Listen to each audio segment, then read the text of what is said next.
the spookiest time of the year. Halloween is just 5 days away, and this is also when people love to hear about ghost stories and about other things that can't be explained. Mark Leslie has made a living writing about the supernatural and things that go bump in the night. He's also co-authored a new book, Strange Sudbury Stories. And to talk more about this, let's bring in Mark Leslie, and he joins us from Waterloo by Zoom. Hi there, Mark. Thanks for being with us. Oh, thanks for having me on, Tony. We should tell people you're originally from Levack, just outside of Sudbury, and you also co-wrote this book with Sean Costello and Scott Overton. Why the collaboration, and why Sudbury?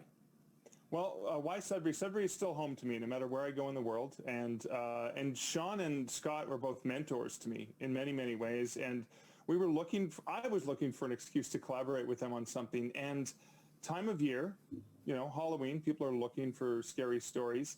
And we had some short stories that just weren't available broadly. So we thought we could get together and provide something that would just give a little chill for readers looking for more from each of us. So a bit for our fans and also a bit for the home that we love so much. Right. What prompted you to write another book about the Nickel City? I know 8 years ago you also co-authored a book, Spooky Sudbury, True Tales of the Eerie and Unexplained. I've always wanted to come back and write. I mean, a lot of the fiction I write is based on growing up in Levack and Sudbury. And so I was looking for something to want to share. I think there's something magical about Sudbury, especially for those of us who have left the town. And when we return to the town, there's something special about returning home. And I mean, that's a theme for everyone, returning home, especially this time of year. Thanksgiving, the holidays coming up, and the best holiday of all, of course, Halloween. And so I just wanted to play in my old stomping grounds again, I guess. You talked about that draw, the magnetic pull of Sudbury. Do you go searching for your material, or does it find you? It's a little bit of both, actually. So, I mean, right now, because I live in Waterloo, I'm working on a book called Weird Waterloo. So I'm actively searching for, you know, tales from the region. But a lot of times they'll come to me. So, for example, when I'm at a bookstore, pre-COVID times, when I would be doing an in-person book signing, when people would see me and my skeleton Barnaby, who accompanies me to all of these events, they kind of know what I'm about. It's pretty obvious that I'm looking for creepy tales, and I'm willing to share creepy tales. And oftentimes people will volunteer stories. So a bit of research and a little bit of luck, I suppose. You've done a lot of research, written a lot of books. Have you ever seen a ghost? Have you ever felt the presence of a ghost?